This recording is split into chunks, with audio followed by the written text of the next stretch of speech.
हमें बाजार का सीन दिखा जाता है जहाँ पे सिसिल और सियोन आए थे। तो सिसिल कहती है, सियोन यहाँ देखो ना, यहाँ पर चिकन मिल रहा है, मुझे लगता है यहाँ पर बहुत तरह का मीट होगा। तो सियोन कहता है, ऑफ कोर्स ये मार्केट है ना, यहाँ पर सब कुछ मिलता है, लेकिन मुझे ये बताओ हम लोग सुबह सुबह मार्केट में क्या कर रहे हैं, स्पेशली तुम्हारी बर्थडे की मॉर्निंग। वो कहती है, क्योंकि ये मेरी बर्थडे है ना, मुझे यहाँ से कुछ खरीदना है। तो वो कहता है, सच में तुम्हारे पास पैसे हैं सिसिल? सिसिल हंसते हुए कहती है, बिल्कुल, कैसियन ने मुझे कुछ बर्थडे प्रेजेंट के तौर पर पैसे दिए थे और अब तो वो 19 साल का हो गया है ना, उसके पास जॉब भी है, तो वो अच्छे पैसे कमाता है। देखो उसने मुझे भी दिए थे मेरे बर्थडे के लिए। तो सियोन कहता है, और तुमने वो सारे पैसे रख लिए और बाहर निकल आई शॉपिंग करने के लिए? वो कहती है, ऑफ कोर्स मेरा पूरा ड्रीम था कि मैं अपनी बर्थडे पे मॉम और डैड के लिए गिफ्ट खरीद लूं। ओरिजिनली मैं तो खुद अपने पैसे ये करना चाहती थी, लेकिन कैसिन के पैसे भी तो मेरे अपने पैसे है ना। तो सियोन हंसते हुए कहता है, सच में तुम तो अच्छी बहन बनोगी। लेकिन तब उसको लेकर आगे बढ़ी थी। वो कहती है, एनीवेज हमें मॉम और डैड के लिए गिफ्ट चूज करना है, मेरे प्यारे भाइयों ना मेरे साथ चलो। वो कहता है, ठीक है सिसिल, बस आराम से चलना। और थोड़ी देर बाद वो ड्रेस चूज करे थे, लेकिन उनको ये पसंद नहीं आ रहा था। और फिर उन्होंने शूज पिक करने थे और उसके बाद वो एक और दुकान पे गए थे। फिर वो वहां पर कुछ ब्रेड टेस्ट कर रहे थे, लेकिन तब उन्होंने वहां पर सर्कस होते हुए भी देखा था। तो तब हमारा सियोन कहता है, सिसिल, वो कहती है, क्या हुआ है? वो कहता है, हम टाइम वेस्ट नहीं कर सकते, वैसे भी अगर हम सनसेट के बाद घर वापस गए ना तो किराया डबल हो जाएगा। वो कहती है, अरे हाँ जल्दी चलो ना। तो सियोन कहता है, पहले हमें बिग ब्रदर को बता देना चाहिए था। तो सिसिल कहती है, नो वे, अगर मैं उनको बता देती ना तो फिर सरप्राइज खराब हो जाता, उनको तो वैसे भी मॉम डैड से झूठ बोलना आता ही नहीं है। तो तब वो लोग बग्गी में बैठ गए थे। वो कहता है, क्या तुम्हें लगता है सब लोग हमारे लिए फिक्रमंद होंगे? सिसिल कहती है, मे बी, शायद उनको लगा हो हम फिर से बग हंटिंग के लिए गए हैं। वो कहता है, मैं उम्मीद करता हूँ। लेकिन जब वो बग्गी थोड़ी आगे बढ़ी थी ना, सिसिल कहती है, बाय द वे मुझे याद ही नहीं रहा। तो सियोन कहता है, क्या याद नहीं रहा, क्या मसला है? तो वो कहती है, तुमने जो पेपर बनाया था ना वो तो गलती से अडील ने फ्लोर साफ करने के लिए यूज कर लिया, मैंने तो नया पेपर खरीदना था, मुझे याद ही नहीं रहा, मुझे लगा था मैं तुम्हारे लिए नया पेपर खरीदूंगी, लेकिन अब मैं क्या करूं? वो कहता है, क्या मैं इसको खरीद सकता अगर मुझे जरूरत पड़ती? वो कहती है, क्या मतलब तुम्हारे पास पैसे हैं? तो सियोन कहता है, मेरे पास कुछ पैसे हैं, ये सीक्रेट है, लेकिन कभी कभार मैं कैसिन को फॉलो करता हूँ और उसके काम में हेल्प करता हूँ, इसी वजह से मेरे पास कुछ पैसे हैं। तो सिसिल कहती है, आई गेस तुम तो सुपर स्ट्रॉन्ग हो, सच्ची सुपर स्ट्रॉन्ग, लेकिन अगर तुम अपना पेपर और ग्रेफाइट खुद खरीद सकते हो तो फिर भी मेरे पैसे इस्तेमाल करना, क्योंकि मैं तुम्हें सच में आर्ट सेट खरीद के दूंगी, तुम्हारी पेंटिंग बहुत अच्छी है।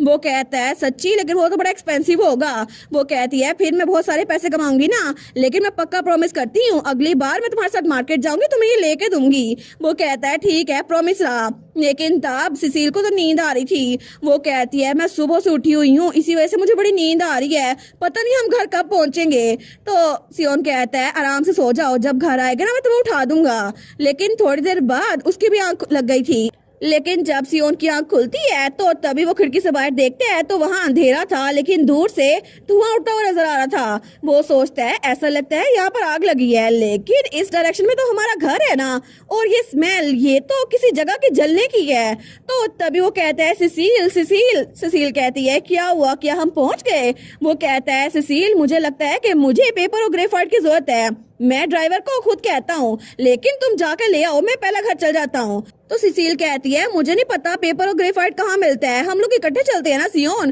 तो सियोन कहता है, ये एक सीक्रेट है, लेकिन बिग ब्रदर तुम्हारे लिए बर्थडे प्लानिंग कर रहे थे, अगर तुम थोड़ी देर से वापस आओ तो ज्यादा अच्छा होगा। वो कहती है, सियोन तुम झूठ क्यों बोल रहे हो, तुमसे झूठ नहीं बोला जाता। लेकिन तब वहाँ पैसों की पोटली फेंकते हुए कहता है, मिस्टर प्लीज मेरी बहन को वापस मार्केट ले जाए, वहाँ पर हमें कुछ भूल गया है, पैसे सीट पे पड़े हैं तो ये काफी होंगे।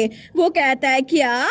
लेकिन तब वो चलती बग्गी से कूद जाता है। तो पीछे से उसकी बहन कहती है, सियोन रुको तो सही। लेकिन तब वो कोचवान कहता है, ये बच्चा तो बहुत ज्यादा रेकलेस है, लेकिन ठीक है मैं इसको ले चलता हूँ। वो कहता है, थैंक यू। लेकिन तब सियोन अपने घर की तरफ भाग रहा था और सिसिल वो वापस से मार्केट जा रही थी, तो वो बग्गी के दरवाजे में थी। तो पीछे से वो चिल्ला कहती है, सियोन रुक तो जाओ। लेकिन सियोन उसकी बात नहीं सुनता। और थोड़ी देर बाद जब वो उस जगह पर पहुंचा था ना तो उसका पूरा का पूरा घर वहाँ आग लगी हुई थी। तो वहाँ कुछ मेजेस खड़े हुए थे। वो कहते हैं, कितना अच्छा नजारा है ना, ये सब कुछ कितना अच्छा लग रहा है। लेकिन तभी उनके पास से सियोन भाग के अंदर जाता है। वो लोग कहते हैं, क्या एक बच्चा? लेकिन ये तो इतनी जल्दी भाग गया, मैं तो इसको देख ही नहीं पाया, क्या ये उन लोगों में से एक है? लेकिन वो लोग हंस रहे थे। वो कहते हैं क्या फर्क पड़ता है, इसको भी उनके साथ ही मर लेने दो अगर यही इसकी विश है तो। लेकिन सियोन वो दिल में सोचता है mother, father, Cassian, Adele, Mike, Ashley और रे, प्लीज तुम लोग थोड़ा इंतजार करो, मैं तुम लोग को बचा लूंगा। और तब वो रोते हुए अपने घर की तरफ भाग रहा था और तभी वो खिड़की से कूदकर घर के अंदर आता है। लेकिन तभी वो नीचे गिरता है और हर तरफ आग ही आग थी। वो चिल्ला कहता है मदर, फादर कहाँ हैं आप? लेकिन किसी की आवाज नहीं आती। वो सोचता है आखिर मैं हूँ कहाँ पर, सब लोग कहाँ पर हैं, मुझे उनको ढूंढना होगा।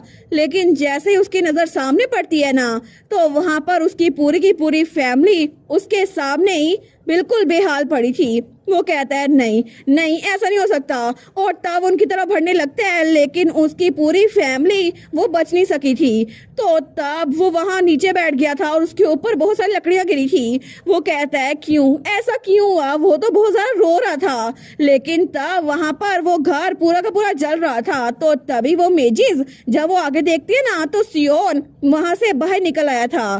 तो तब वो लोग कहते हैं क्या ये जिंदा बच गया? तो उनमें से कोई उसकी तरफ हाथ बढ़ाते हुए कहता है तुम बच गए, अच्छा हुआ, तुम्हें मैं खुद मारूंगा। लेकिन तभी सियोन उसका हाथ ही तोड़ देता है। वो कहता है मेरी रिस्ट, मेरी रिस्ट।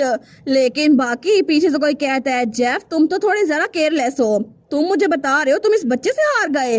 तो तब वो मेज भी हमारे हीरो के सामने आता है, लेकिन हमारा हीरो बहुत ज्यादा स्ट्रॉन्ग था और तभी वो उसको एक मुक्का मारता है। लेकिन तब वो भी नीचे गिर गया था। तो बाकी मेजिस कहते हैं लगता है इसके पास बहुत ज्यादा स्ट्रेंथ है, हमें इस पे अटैक करना होगा, सारे एक साथ इस पे अटैक करो।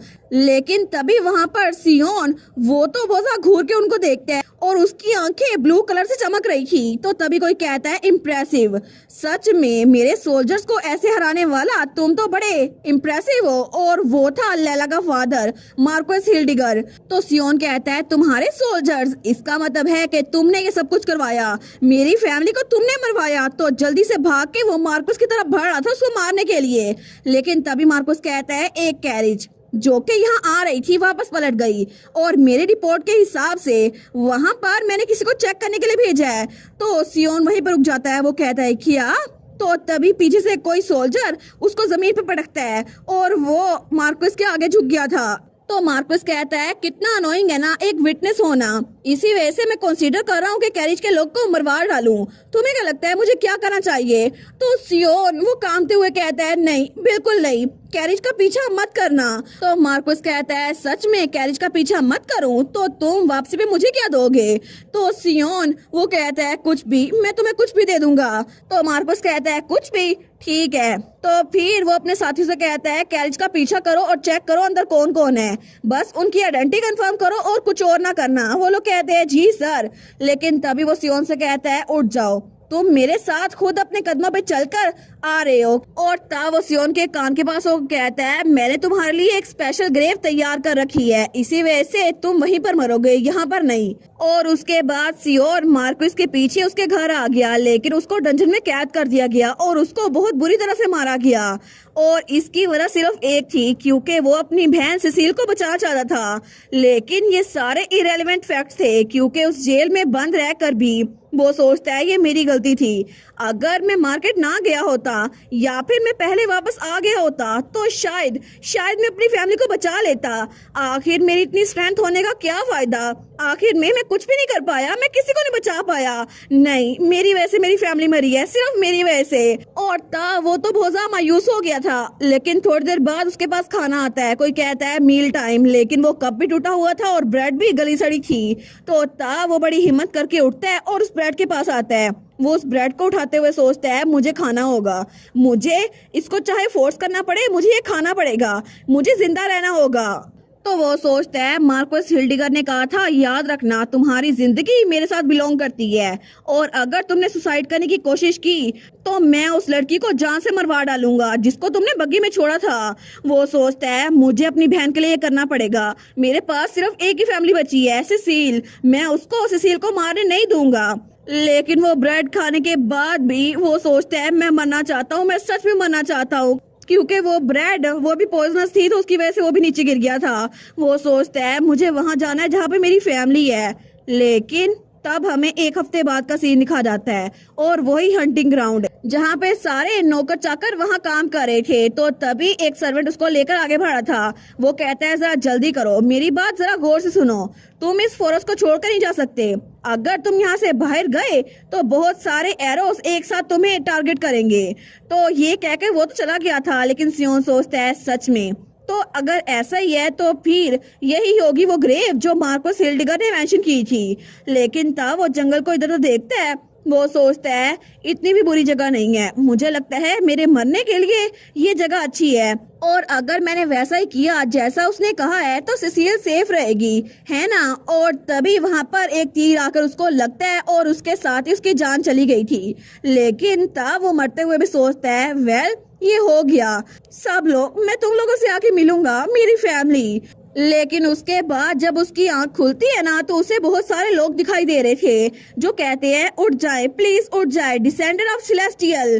तो तभी उसकी आंख खुलती है, लेकिन तब वो एक अडल्ट बन चुका था। वो सोचता है क्या मैं मरा नहीं हूँ, लेकिन ये सेंसेशन, ये तो इल्यूजन बिल्कुल नहीं थी। मुझे लगता है कि वो तीर मेरे दिल में लगा था, लेकिन क्यों? तो वहाँ पर कोई कहता है डिसेंडेंट ऑफ सेलेस्टियल, वो जाग चुके हैं। तो हमारा हीरो वहाँ पर देखते हैं, वो सोचता है क्या, तो वहाँ पर बहुत सारे लोग थे और वो एक जगह पे लेटा हुआ था। वो सोचता है क्या ये लोग क्या बोल रहे हैं डिसेंडेंट, लेकिन इसका क्या मतलब हुआ? तो तब सियोन कहता है आखिर ये क्या है? वो सोचता है एक मिनट, ये तो मेरी आवाज है ही नहीं, और इसके अलावा मेरी बॉडी, ये तो मेरी बॉडी नहीं है, मैं तो एक छोटा बच्चा था।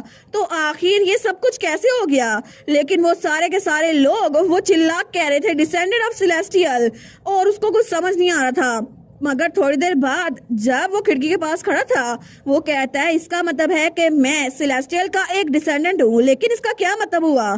तो वो प्रीस्ट कहता है जी बिल्कुल, रिकॉर्ड्स के हिसाब से आप सेलेस्टियल के 6 डिसेंडेंट हैं और ये इस वजह से है क्योंकि हर 1000 सालों बाद यहाँ पर इवल डिटी आती है जिसको मारने के लिए डिवाइन बीइंग की पावर के साथ एक बच्चा पैदा होता है जो कि डिसेंडेंट होता है सेलेस्टियल का, जिसके पास डिवाइन पावर और स्ट्रेंथ बहुत ज्यादा होती है। लेकिन अगर वो बच्चा 18 साल की उम्र होने से पहले पहले मर जाए तो उसकी सोल एक जगह पर कैद हो जाती है और फिर 18 साल का होने के बाद वो दोबारा से अपनी नई बॉडी में लौटता है। तो सियोन कहता है अच्छा तो मैं इस तरह जिंदा बच गया, है ना। वो सोचता है ये कितना ऑकवर्ड लग रहा है ना, मैं तो बहुत ज्यादा लंबा हूँ और मेरी बॉडी ये भी बहुत ज्यादा स्ट्रॉन्ग है, स्पेशली मेरी स्ट्रेंथ ये तो पहले जरा बढ़ चुकी है। तो तब सियोन कहता है ठीक है तो मुझे बताओ अब मुझे क्या करना है, क्या मुझे इवल को मारना है? वो कहता है नहीं, अभी के हिसाब से आपको ट्रेनिंग करनी पड़ेगी क्योंकि प्रोफेसी के हिसाब से 2 सालों बाद इवल एंटिटी यहाँ पर आएगी, तब तक के लिए आपको डिवाइन पावर को कंट्रोल करने की प्रैक्टिस करनी पड़ेगी। तो सियोन कहता है प्रैक्टिस? वो कहता है जी बिल्कुल, हमने आपके लिए ट्रेनिंग ग्राउंड तैयार करवा दिया है तो प्लीज हमारे पीछे चलें। वो कहता है बाय एनी चांस क्या मैं अपने इस पावर को यूज कर सकता हूँ? तो वो प्रीस्ट कहता है जी बिल्कुल। तो सियोन कहता है ठीक है चलो हम ट्रेनिंग लोकेशन पे चलते हैं, और इसके अलावा क्या तुम मेरे लिए किसी को ढूंढ के दे सकते हो? और उसने सिसिल का पता करवाया था, लेकिन तब 2 सालों बाद जैसे कि प्रोफेसी में मेंशन किया गया था वो इवल एंटिटी वहाँ पर आ गई थी और वो उसके सामने थी। वो कहता है तुम इंसान, तुम तो कीड़े मकोड़ों की तरह हो, ये तुम्हारी आखिरी स्ट्रगल है, मैं तुम्हें जान से मार डालूंगा। लेकिन तब हमारा सियोन ट्रेनिंग करने के बाद और स्ट्रॉन्ग बन गया था। वो कहता है तुम पिछले 1000 सालों से कैद थे, क्या तुम्हें ये कहने का मौका नहीं मिला? और तब उस इवल एंटिटी को बहुत ज्यादा गुस्सा आता है और वो उसे हमला करने के लिए उसकी तरफ हाथ बढ़ाता है, लेकिन सियोन वहीं पर खड़ा था।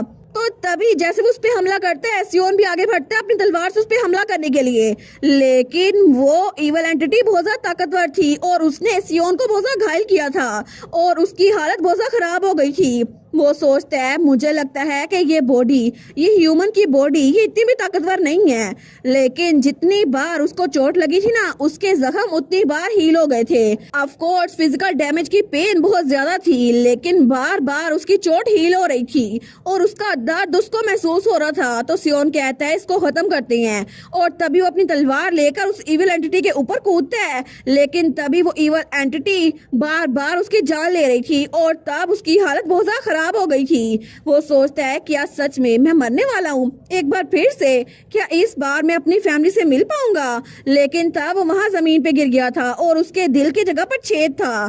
लेकिन कुछ घंटों बाद फिर से उसकी आंख खुलती है। वो सोचता है क्या आधा दिन गुजरा है, लेकिन मुझे लगता है मैं मर के दोबारा लाइफ की तरफ वापस आया हूँ। और तब उसके हाथ में 2 विंग्स के निशान बने हुए थे। वो सोचता है अगर मैं एक बार मर गया तो फिर एक डिसअपियर हो जाएगा, लेकिन मेरे हाथ में ये 2 निशान अभी तक क्यों है?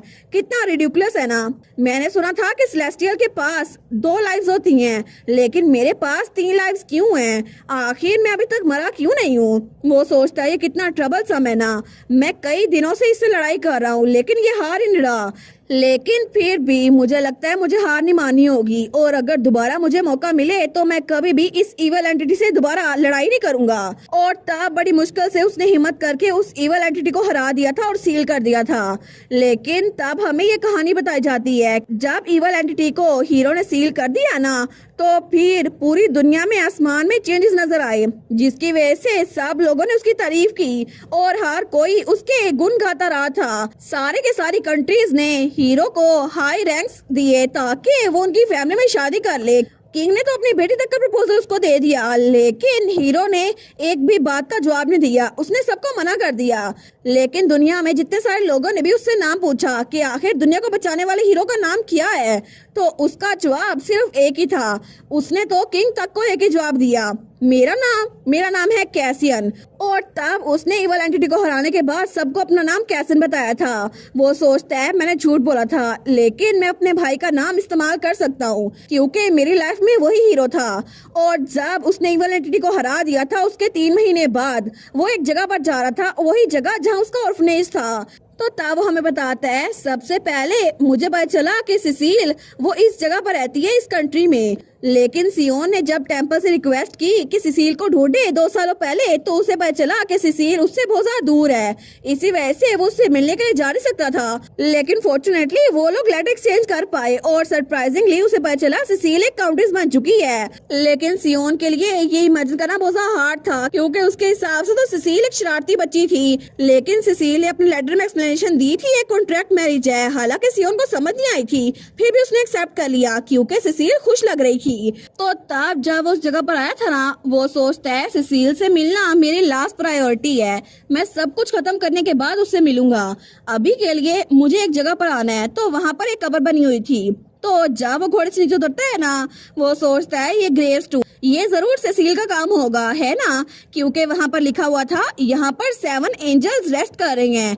अगर तुम लोगों ने उसके पीस को डिस्टर्ब करने की कोशिश की ना, तुम लोग को पनिश किया जाएगा। वो सोचता है ऐसा कुछ सिर्फ सिसिल ही लिख सकती है। लेकिन तब वो उस ग्रेवस्टोन पे हाथ लगाते हुए बहुत ज्यादा इमोशनल हो गया था, और तब वो वहाँ जमीन पे बैठ जाता है। तो वो कहता है मुझे माफ कीजिएगा, मैं इतना लेट आया। मैं तो पहले आना चाहता था, लेकिन हालात बहुत ज्यादा मुश्किल थे और मुझे समझ नहीं आ रहा मैं कैसे बताऊं। लेकिन मैं एक हीरो बन गया जिसने इवल एंटिटी को हराया है। कितना रिडिकुलस है ना। मैं अपनी फैमिली तक को बचा नहीं सका, लेकिन मैंने इतने सारे लोगों की जान बचा ली। और इसी वजह से मैंने अपने आप को कैसियन कह के बुलाना शुरू कर दिया, ताकि लोग हीरो का नाम कैसियन ले। और आपको पता है मेरे दिमाग में जब भी ये बात आती है ना मैं एक हीरो हूँ, तो मुझे हंसी आती है, क्योंकि मैं कभी भी हीरो बनना नहीं चाहता। अगर यहाँ पर भाई कैसियन होते ना तो फिर ज्यादा अच्छा होता। लेकिन तब उठते हुए कहता है अब मैं चलता हूँ, और ज्यादा अपसेट मत होइएगा कि मैं जा रहा हूँ, मुझे कुछ काम है। मैं जरूर वापस आऊंगा, लेकिन जब मैं वापस आऊंगा ना तो आपके लिए फूल लेकर आऊंगा। और तब उसके बाद हमें वही दिन दिखा जाता है जब बाहर बादल गरज रहे थे, और तब वो हिल्डिगर मेंशन में आ गया था और उसने वहाँ पर गेट पर गार्ड्स को मार दिया था। तो वहाँ पे मेट चिल्ला कहती है मोस्टर, ये तो एक मोस्टर है। तो सर्वेंट्स कहते हैं हमें मार्कस को इन्फॉर्म करना होगा। तो सियोन कहता है तुम्हें उसे इन्फॉर्म करने की कोई जरूरत नहीं है, और तभी उसने उन दोनों को भी मार दिया था। वो कहता है मैं खुद उसके पास जाऊंगा। लेकिन आगे जो गार्ड्स थे वो कहते हैं तुम आखिर ऐसा कैसे कर सकते हो, आखिर ये तो ताकतवर कैसे है। लेकिन सियोन वो कहता है हम लोग पहले मिल चुके हैं, तुम लोग वही हो ना जिन्होंने मुझे जेल में कैद किया था।